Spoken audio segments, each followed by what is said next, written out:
بسم الله الرحمن الرحيم. الحمد لله رب العالمين، والصلاة والسلام على سيدنا محمد وعلى آله وصحبه أجمعين. اللهم إنا نستهديك لأرشد أمرنا وزدنا علما ينفعنا. وبعد، فهذا هو الدرس 32 بعد 200 من دروسنا في كتاب صفة الصفوة للإمام ابن الجوزي رحمه الله تعالى. ومن الطبقة الثانية من أهل البصرة مطرف بن عبد الله بن الشخير، يكنى أبا عبد الله. قال سليمان بن المغيرة: كان مطرف بن عبد الله إذا دخل بيته سبحت معه آنية بيته. ما شاء الله. طبعا إخواننا، هذه كرامة لهذا الإنسان، والعلماء قالوا: إخواننا، هل الكرامة في أمثال ذلك أنها سبحت ولم تكن تسبح سابقا، أم أنها تسبح دائما لكنه كشف له التسبيح الآن؟ فالله يقول: وإن من شيء إلا يسبح بحمده. والنبي عليه الصلاة والسلام سبحت الحصى في يده، فوضعها في يد أبي بكر فسبحت، ووضعها في يد عمر فسبحت، وهكذا. إذن هذا يدل على أن هذه القضية كانت معجزة للنبي عليه الصلاة والسلام وكرامة لبعض الصحابة. وهذا أيها الإخوة يدل على كرامة هذا الولي، ولا يدل على الطعن بغيره. يعني إذا هلأ أنا مثلا شفت ولي من الأولياء لم يسمع تسبيح آنيته في البيت، معناه مو ولي؟ لا. اتفقنا إخواننا أن هذه الكرامات هي مؤشرات، لكنها لا تدل على خلافها إذا لم توجد. إنه والله إنسان ما صار عنده كرامة معناه مو ولي؟ لا. ليس ميزان الولاية وجود الكرامات، كما قلنا: الاستقامة عين الكرامة. قال ثابت: قال مطرف: لو أخرج قلبي في يدي هذه اليسار وجيء بالخير فجعل في هذه اليمنى، ما استطعت أن أولج قلبي منه شيئا حتى يكون الله يضع. الله الله. انظروا إخواننا إلى هذا التشبيه وهذا التمثيل لحقيقة واضحة جلية، أن القلب بيد الله عز وجل، فمن يرد الله أن يهديه يشرح صدره للإسلام. هذا الأمر كما قال النبي عليه الصلاة والسلام: اللهم يا مقلب القلوب ثبت قلبي على دينك. فالله تبارك وتعالى هو الذي يتولى قلوب العباد. طب القلب في صدري وأنا في عندي عقل، هل أستطيع أن أغير أحوال قلبي؟ الحقيقة أخواننا لا أستطيع. لذلك الإنسان قد يقتنع عقلا، لكن هل تملك أنت قلبه؟ لا تستطيع. الإنسان يحب، يكره، يقبل القلب، يدبر، هذا كله أيها الإخوة بتوفيق الله عز وجل. طيب أنا الآن شو واجبي؟ أنا واجبي إخواننا أولا أن أزيل الموانع التي تمنع هذا القلب من الإقبال، وأن أحرر القلب من الأسر في التعلق بالأشياء: الكبر، العجب، التعلق بالدنيا، التمسك بالأهواء. الشيء الثاني أن أتعلم الحق وأن أستنير بنور العقل، ثم بعد ذلك أن أطلع على أحوال الصالحين لأعرف كيف ساروا، ثم بعد ذلك أن أتبرأ من كل هذه الأسباب، وأن أقف على باب رب الأرباب أطلب منه بصدق الافتقار، وأقول: اللهم اجعل في قلبي ما تحب وانزع من قلبي ما تكره. اللهم إنا جعلنا قلوبنا بين يديك فاملأ قلوبنا بكل ما يرضيك وانزع منها كل ما يسخطك. عن غيلان: كان مطرف يلبس البرانس ويلبس المطارف ويركب الخيل ويغشى السلطان، غير أنك كنت إذا أفضيت إليه الله، أفضيت إلى قرة عين. سبحان الله. يعني لا، هذه المظاهر لا تجعله يتكبر على خلق الله، يدخل على السلطان ويقوم بأعباء ذلك. والعلماء قالوا لا مانع من دخول العلماء على السلطان إذا كانوا يأمنون آفات ذلك ويقومون بواجب الأمر بالمعروف والنهي عن المنكر والقيام بالحقوق التي ذكرها العلماء. فهذا الرجل كان يعني له مظاهر دنيوية في اللباس وفي المركب وفي المنزل وكذا، وله علاقات اجتماعية عالية، لكن كل ذلك لا يؤثر في قلبه. فإذا جلست إليه وجلس هو مع الله كان عبدا لله عز وجل، لا ترى عليه آثار كبر ولا عجب ولا تعلق بالدنيا، بل ربما ترى فيه ما تقر به عينك لعظيم حاله وجميل أفعاله وصدق أقواله. عن ثابت البناني قال: كان مطرف يسكن البادية، فإذا كان يوم الجمعة يركب فيجيء إلى الجمعة. قال: فمر بمقابر فنعس فرأى أهل القبور على أفواه القبور، يعني نام في تلك الحالة. فقالوا: هذا يذهب إلى الجمعة. قال: وتعرفون يوم الجمعة من غيره؟ قالوا: نعم، ونعرف ما يقول الطير في جو السماء. قال: ما يقول؟ قالوا: يقول: سلام سلام ليوم صالح. عن ثابت البناني قال: قال مطرف بن عبد الله: ما مدحني أحد قط إلا تصاغرت إلي نفسي. يا سلام. وهكذا أدب الإنسان مع الثناء على نفسه. إذا سمع الثناء من الخلق عليه ماذا يقول؟ اللهم اجعلني خيرا مما يظنون واغفر لي ما لا يعلمون واجعلني خيرا مما يقولون. هكذا يقول الإنسان. طبعا لا يقول هذه الكلمات بلسانه، وإنما يقولها متحققا بها. فكلما أثنى عليك الخلق يجب عليك أن تتواضع، لأن الله عز وجل يعلم منك ما لا يعلمه الخلق. يعني هؤلاء أثنى علي فلان، أثنى علي الناس. طب حقيقة لماذا أثنوا علي؟ أولا لجهلهم، ثانيا لعظيم ما رأوا من ستر الله علي. يعني لولا أن الله سترني، يعني والعياذ بالله، لو أن الله كشف ستره ورأى الناس حقيقتي ربما لا يمدحون ولا يثنون، بل ربما يتفرقون عني. لماذا؟ لأنني حقيقة ظاهري شيء وباطني شيء آخر. لكن حقيقة الفضل لمن؟ لله عز وجل الذي يعلم السر وأخفى، يعلم فساد باطني، ومع ذلك لا يفضحني، لا يقطع عني خيره، لا يطردني من بيته، لا يبعدني عن موائده.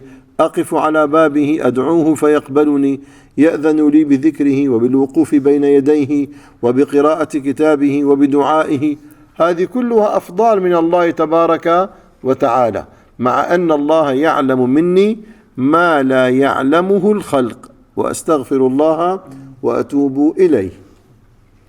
عن ثابت عن مطرف قال: لأن يسألني ربي عز وجل يوم القيامة فيقول: يا مطرف ألا فعلت؟ أحب إلي من أن يقول لما فعلت. عن ثابت عن مطرف بن عبد الله، يعني قد يكون فعل طاعة في الصورة هي معصية في الباطن، وقد يكون فعل طاعة ابتغى بها وجهه. إذن ترك الأعمال الصالحة والعتاب عليها أسهل من العتاب على فعل الطاعات في الصورة وهي معصية في الباطن.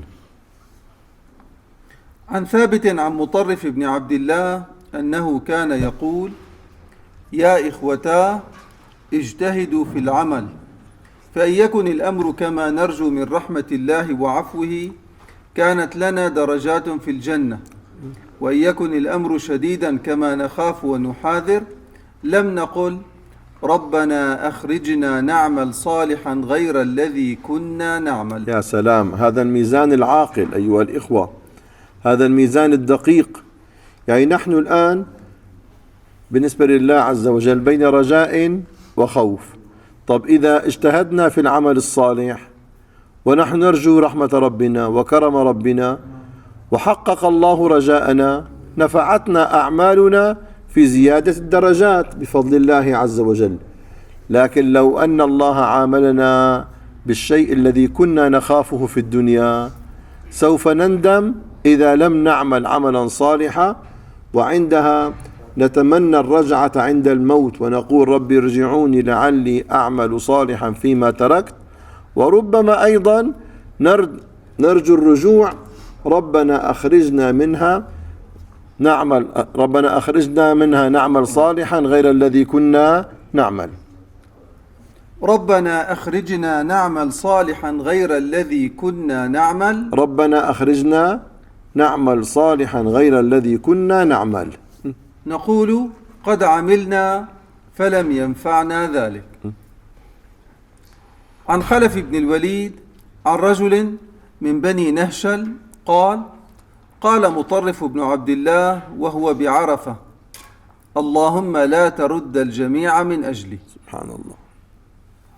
يعني انظروا أيها الإخوة إلى رجل مثل مطرف بن عبد الله يقول هذه الكلمة في عرفات. انظر إلى عبادته، إلى أحواله، إلى تزكيته لنفسه، إلى هذه المعاني التي ذكرها، وانظر ماذا يقول في أرض عرفات. ماذا يقول؟ اللهم لا ترد أهل الموقف من أجلي. سبحان الله. يعني فرق كبير بين إنسان إخواننا يعني يخدع من قبل نفسه ويرى نفسه أنه سبب قبول الحاضرين. أنا نعم دعيت فأبكيت الناس، أنا الذي أثرت في الناس، تكلمت موعظة، خطبت خطبة، ألقيت درسا، دعوت دعاء أثر في الحاضرين. وبين إنسان تذوب نفسه وتذوب أعماله ويصغر في نفسه، نعم، ويقول اللهم لا ترد أهل الموقف من أجلي. طب يا ترى لو نظرنا إخواننا إلى هذه الكلمات، أنا بقول لكم بصراحة هناك اليوم وقد سمعتها بعرفات من قال هذه الكلمة: اللهم لا تحرمهم المغفرة لوجودي بينهم. شيء جميل، لكن يا ترى أنا لو قلتها هل أنا متحقق بما قاله مطرف بن عبد الله؟ أنا ربما أقلده وربما آتي بكلمة قالها الأولياء، لكن يا ترى أنا متحقق بهذا المقام؟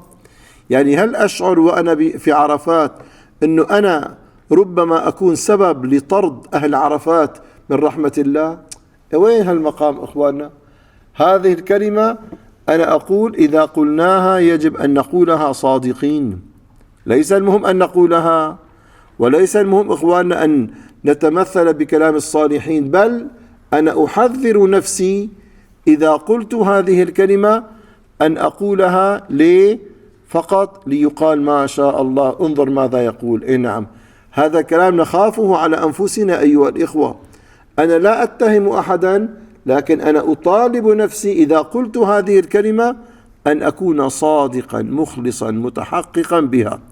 طب السؤال الآن، كيف قال هذا الرجل هذه الكلمة وهو من الأولياء، من الصالحين، من الكمال، من أهل العبادة، من أهل الطاعة، من أهل الصدق والإخلاص على ما نحسب، وهذا ما ينقل من حاله؟ طيب كيف قال هذه الكلمة؟ يعني كيف خطر في قلبه هذه الكلمة؟ طيب الآن لو خرج إنسان فعلا من أهل الكبائر، فعلا من أهل الذنوب، ذهب إلى الحج وهو في عرفات، هل يخطر في قلبه أن يقول هذه الكلمة؟ صدقوني لا يخطر في قلبه. هو ربما يقول اللهم اغفر لي، اللهم ارحمني، سبحان الله، لكن أن يقول هذه الكلمة لا يستطيع، يعني لا يخطر في باله أن يقول هذه الكلمة. طيب شلون خطر في بال يعني مطرف بن عبد الله؟ الحقيقة يا إخواننا أن الأولياء لهم حالة من تعظيم الله عز وجل يتجلى عليهم فيها ربنا بأنوار تعظيمه فتملأ أنوار التعظيم قلوب هؤلاء، فعندها يصغر في قلوبهم كل شيء ولا يبقى في قلبهم عظيم إلا الله. وعندها أيها الإخوة يرون أنفسهم في تقصير ونقص أمام عظمة الله، تذوب أعمالهم، لا يرون نافعا ولا ضارا ولا معطيا ولا مانعا إلا الله عز وجل، فعندها يذوب الخلق في أعينهم ويتعلقون بالله عز وجل ويرون أنفسهم مقصرين أمام هذا الإله العظيم، لذلك يقولون هذه الكلمة لما يتذوقون من عظيم التقصير في مقام ربنا تبارك وتعالى. قال ثابت: مات عبد الله بن مطرف فخرج مطرف على قومه في ثياب حسنة. يعني مين؟ ابن هذا الولي، مات الابن. انظر كيف كان حال أبيه، وقد ادهن، سبحان الله، فغضبوا وقالوا، يعني لبس أحسن لباسه وتطيب بأحسن الطيب. عجيب، طب ميت ابنك، طب أين الحداد وأين الزعل؟ بالعكس هو يظهر مظاهر الفرح كأنه في عيد. وقالوا: يموت عبد الله ثم تخرج في ثياب مثل هذه مدهنا؟ قال: فأستكين لها وقد وعدني ربي تبارك وتعالى عليها 3 خصال. يعني انظروا أخواننا، هو لا شك ذاق ألم المصاب، مات ولده، لكنه رأى الوجه الآخر، ما هو؟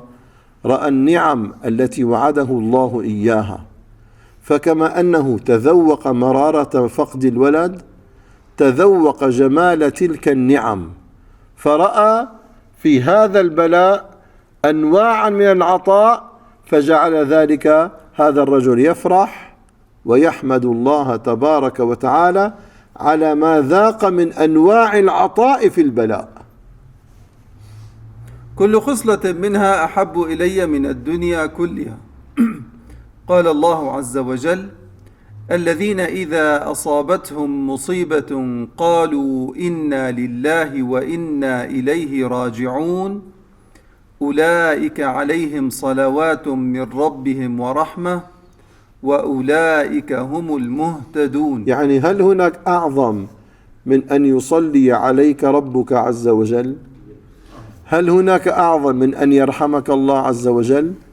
هل هناك أعظم من أن يشهد الله لك بالهداية وأولئك هم المهتدون؟ لذلك أن البلاء حصل، لكن انظروا إخواننا كيف يتعامل الأولياء مع هذا البلاء. هم يرون أن البلاء ليس متحركا بنفسه، وإنما يحركه من قال عن نفسه إن الله كان بكم رحيما. وعندما نتذوق أيها الإخوة أن البلاء ينزله ربنا وهو أرحم الراحمين، يتحول البلاء في الصورة إلى عطاء في الحقيقة، ويتحول الصبر عليه إلى شكر يطالب هذا الإنسان نفسه به. فأستكين لها بعد هذا. قال ثابت: يعني هل أنا أقف مع صورة المصيبة؟ سبحان الله يا أخواننا، انظر إلى الأولياء لما صححوا صلتهم بالله تبارك وتعالى كيف ارتقوا إلى هذا المستوى، يعني صاروا في سعادة دائمة. منين هذه السعادة؟ من صلتهم بالله عز وجل، وعندها انعكست هذه السعادة في قلوبهم إلى جميع مظاهر حياتهم، فصاروا يرون العطاء في كل شيء، يرون إحسان الله في كل شيء، يرون لطف الله في كل شيء، فعاشوا في لذة لما رأوا من العطاء والنعم واللطف في حياتهم كلها. ينزل البلاء يراه الناس بوجهه المظلم، بلاء وشدة ومصيبة، فماذا يفعل الناس؟ يحزنون ويضيقون وربما يصبرون وربما يضجرون، لكن الأولياء ماذا رأوه؟ رأوه عطاء، ففرحوا إذ حزن الناس، وشكروا إذ صبر الناس، وسعدوا إذ شقي الناس. هكذا أيها الإخوة. لذلك سبحان الله تلاقي أحيانا بيجي إنسان يعني مصاب ببعض المصائب، وين يروح؟ بيروح عند أحد الأولياء يشكو له همه. طيب ما هذا الولي عايش مثل ظروفك، كيف تشكو له؟ قال نعم، هو عايش نفس الظرف لكن من وجهه الآخر، لذلك يعيش هذا في شقاء لما رأى من وجه البلاء، ويعيش ذلك في سعادة لما رأى من وجه العطاء في البلاء. قال ثابت: قال مطرف: ما من شيء أعطى به في الآخرة قدر كوز من ماء إلا وددت أنه أخذ مني في الدنيا. سبحان الله. قال غيلان: يعني إخواننا كل بلاء يحصل في الدنيا تكرم به يوم القيامة، حقيقة فقده في الدنيا يصير نعمة، لأن هذا الفقد أدى إلى ذاك العطاء يوم القيامة.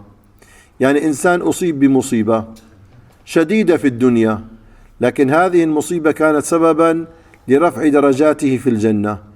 إذا وصل إلى يوم القيامة ورفعت درجاته بما فقد من هذه المصائب من هذه الأمور في الدنيا، ماذا يقول؟ يا ليتني فقدت جميع النعم ووصلت إلى هذه الدرجات العالية. طيب يا ترى إخواننا، هل معنى ذلك أن نسأل الله فقد النعم؟ لا، وإنما نقول اللهم إنا نسألك العافية. لماذا؟ لأننا نخاف أن نبتلى فلا نصبر، لكن إذا وقع البلاء ذكرنا أنفسنا بهذه الآداب.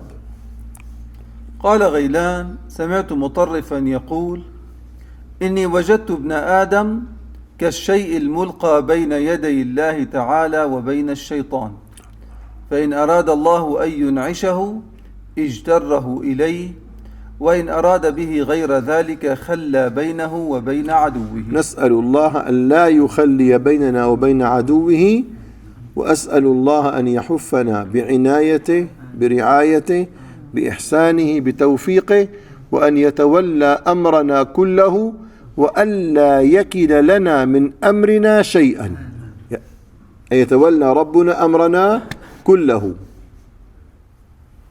قال المعلى بن زياد: كان إخوان مطرف بن عبد الله عنده فخاضوا في ذكر الجنة، فقال مطرف: لا أدري ما تقولون، سبحان الله، حال ذكر النار بيني وبين الجنة. سبحان الله.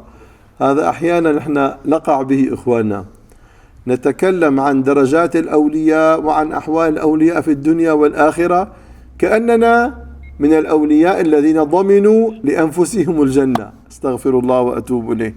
هو ماذا يقول؟ أنساني كل الجنة تفكيري بالنار. إن الله ماذا يقول؟ فمن زحزح عن النار أولا وأدخل الجنة. إذا أولا فكر بإيش؟ كيف تزحزح عن النار، ثم بعد ذلك فكر بدخول الجنة. فمن زحزح عن النار وأدخل الجنة فقد فاز. فهذا الولي إخواننا بقي تفكيره في المرحلة الأولى، طالما أنني لم أضمن لنفسي أن أزحزح عن النار، إذا لا ينبغي أن أفكر بالجنة. انظروا أيها الإخوة، نحن الله يعفو عنا ويسامحنا إخواننا لم نصل إلى هذا المقام، لذلك نقول دائما اللهم أجرنا من النار، اللهم أدخلنا الجنة، اللهم نسألك الجنة ونعيمها ونعوذ بك من النار وجحيمها. يعني دائما نحن بين رجاء وخوف، لكن أحيانا بعض الصالحين تغلبهم أحوال خاصة فيتذوقون من المعاني الشيء العظيم، ونحن نحمد الله أيها الإخوة أن هذه الأحوال الشريفة الفاخرة العالية قد دخلت إلينا وأطلعنا الله على هذه الأحوال، وإن كنا أقل من هذا بكثير. عن ثابت عن مطرف أنه أقبل من مبناه فجعل يسير بالليل فأضاء له صوته. سبحان الله. وهذه الكرامة منقولة أيضا عن بعض الصحابة الذين كانوا عند النبي عليه الصلاة والسلام، بشر وعباد، عندما كانا عندهم فأضاء لهم صوت أحدهما، فلما تفرقا أضاء له الصوت الآخر. عن أبي العلاء عن مطرف أنه قال: ما أوتي عبد بعد الإيمان أفضل من العقل. ما شاء الله. وكان طبعا مو مطرف العقل إخواننا الذكاء المطلق، العقل المنور الذي يرى الحقائق. أما إذا إنسان ذكي بالدراسة، ذكي بالعمل، ذكي بالتجارة، ذكي بالصناعة، ذكي في أمور الدنيا، ونسي أهم حقائق الكون وهي معرفة الله عز وجل، ولم يستدل بالخلق على الخالق وبالصنعة على الصانع، نقول له: يا مسكين، أين عقلك؟ شغلت عقلك الذي هو من أعظم النعم فقط في بناء دنياك، وحجبت عن أهم الحقائق. وكان مطرف يقول: إن هذا الموت قد أفسد على أهل النعيم نعيمهم، الله، فاطلبوا نعيما لا موت فيه. سبحان الله. وهو في الجنة، وهو في رضا الله عز وجل. عن بكر بن عبد الله المزني يعني قال: الآن إخواننا، لو إنسان الآن قاعد بأجمل الأماكن، سبحان الله، إذا ذكرت له إيه حنمشي بتعكر. ليه؟ إنه قاعدين مبسوطين. سبحان الله. الفناء والنهاية تعكران لذة المتلذذين. يعني إنسان إخواننا الآن ملك وعظيم وسلطان وكذا كذا، شو بتقول له؟ أنت راحل عن هذه الدنيا، نغصت عليه سعادته. ليه؟ لأنك ذكرته بالنهاية. والحقيقة أن كل إنسان منا كان في متعة يجب عليه أن يذكر فناءها وزوالها.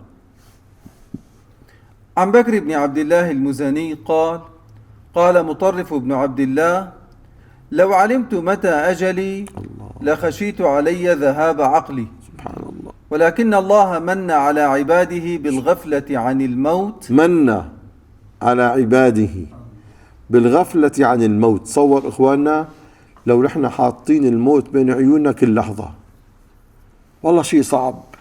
كيف نعمل؟ كيف نتعاشر؟ كيف الإنسان إخواننا الآن يحكم بالإعدام، لما الآن بده ينفذ الحكم فيه بياخذوه لظروف خاصة، بيبعدوه عن الناس. ليه؟ لأنه الآن بتحول.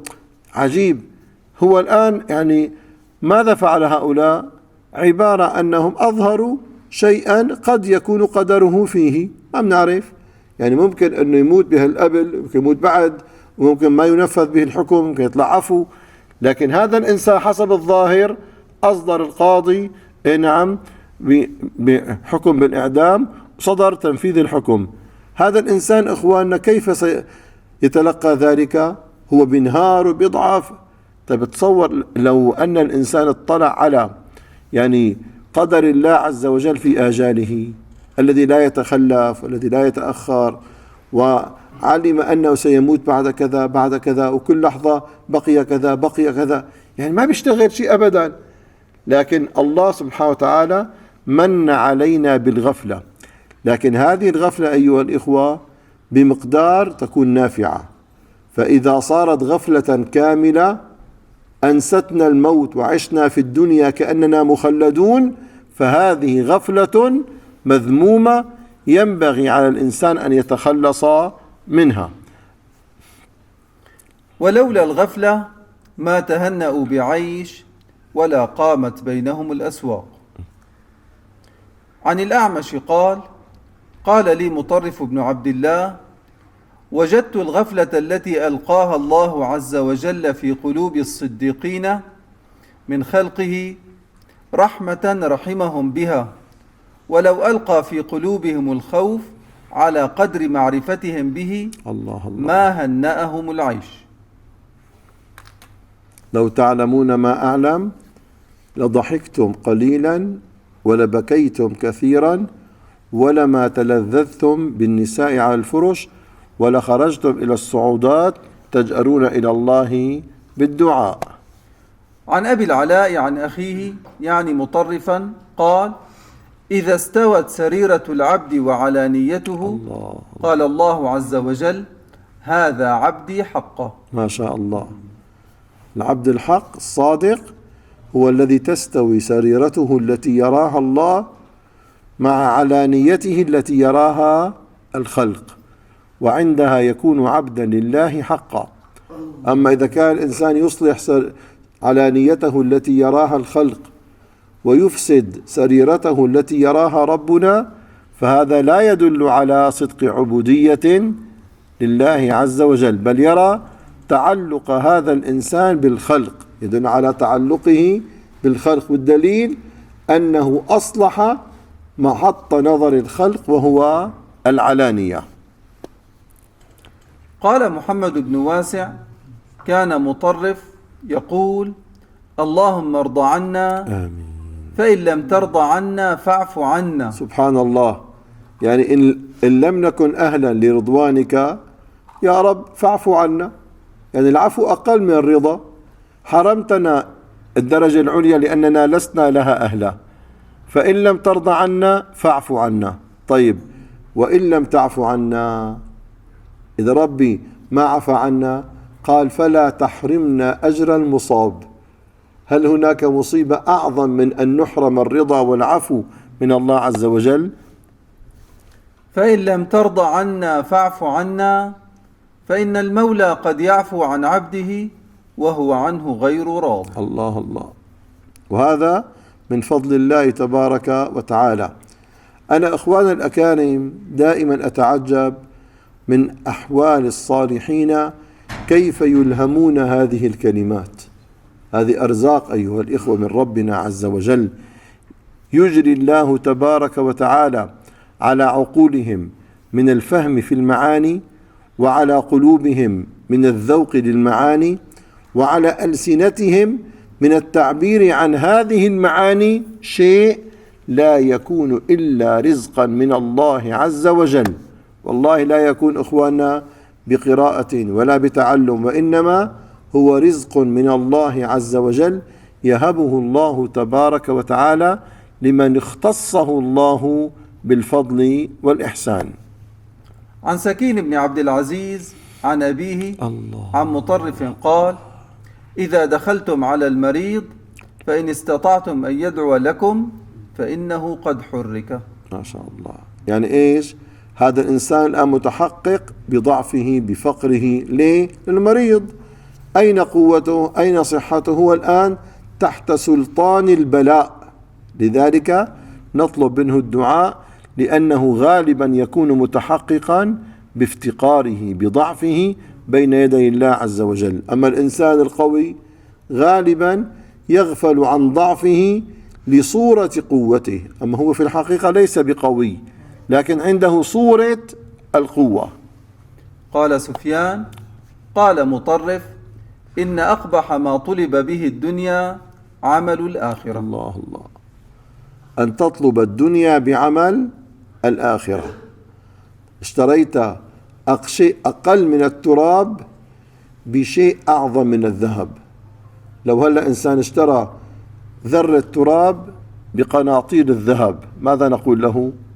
والله هذا ليس بعاقل. قال: وكذلك من يبذل الدين للدنيا، من يبذل عمل الآخرة ليكون ثمنا لهذه الدنيا الفانية، وأنا أستغفر الله وأتوب إليه من ذلك. عن حميد بن هلال قال: كان بين مطرف وبين رجل من قومه شيء، فكذب على مطرف، فقال له مطرف: إن كنت كاذبا فجعل الله حتفك، فعجل الله حتفك، فمات الرجل مكانه. سبحان الله. قال: فاستعدى أهله زيادا على المطرف، فقال لهم زياد: هل ضربه؟ هل مسه بيده؟ فقالوا لا. فقال: دعوة رجل صالح وافقت قدرا، فلم يجعل لهم شيئا. سبحان الله. إياكم ودعوة المظلوم، فإنها ليس بينها وبين الله حجاب. إذا مظلوم دعا على ظالمه ربما كان هلاك الظالم بدعوة المظلوم. لذلك لما بعض يعني من كان له ملك أزيل ملكه وسجن، فقال له أبوه يعني خاله ابنه، قال لقد كنت حكيما عظيما كيف زال ملكك؟ قال أصابتنا دعوة المظلوم، أصابتنا دعوة المظلوم. زال الملك وزال السلطان وزال العز وزال المال، كل ذلك زال ما بشيء وإنما بدعوة المظلوم. قال أبو بكر السهمي: حدثني شيخ لنا يكنى أبا بكر أن مطرف بن الشخير قال لبعض إخوانه: يا فلان، إذا كانت لك حاجة فلا تكلمني فيها، ولكن اكتبها في رقعة ثم ادفعها إلي، فإني أكره أن أرى في وجهك ذل السؤال. الله الله الله أكبر. شوفوا هذه التربية يا أخواننا. يعني أنا لا أريد أن تطلب مني وأنت مستحيا في الطلب، أريد أن أحفظ لك مكانتك وكرامتك، أريد أن أحفظ عليك عزك، سبحان الله. فقال اكتبها لي في رقعة وادفعها إلي، لأن هذا أخف عليك في السؤال. والله هذا الذوق لا يكون إلا عند مؤمن، ولا يكون إلا عند أهل الكمال. وقال الشاعر: لا تحسبن الموت موت البلا، وإنما الموت سؤال الرجال، كلاهما موت ولكن ذا أشد من ذاك، كلاهما موت ولكن ذا أشد من ذاك لذل السؤال.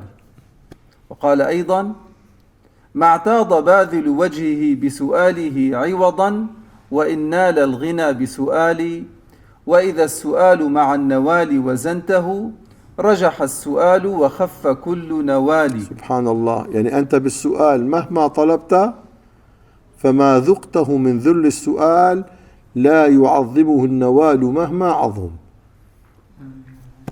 فإذا ابتليت ببذل وجهك سائلا، فابذله للمتكرم المفضال. سبحانه وتعالى.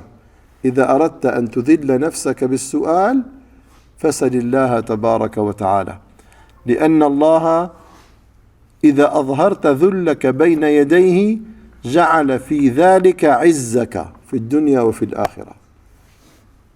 عن غيلان قال: كان مطرف يقول: كأن القلوب ليست منا، وكأن الحديث يعنى به غيرنا. سبحان الله. أسند مطرف عن عثمان بن عفان وعلي وأبي بن كعب وأبي ذر وأبيه عبد الله بن الشخير في آخرين، وتوفي في ولاية الحجاج العراق بعد الطاعون الجارف، وكان الطاعون سنة 87 في خلافة الوليد بن عبد الملك، وكان مطرف أكبر من الحسن البصري ب20 سنة. رضي الله تعالى عنه وأرضاه، ونسأل الله أن ينفعنا بما سمعنا وبحاله، وأسأل الله أن يجعلنا من الذين يستمعون القول فيتبعون أحسنه، والحمد لله رب العالمين.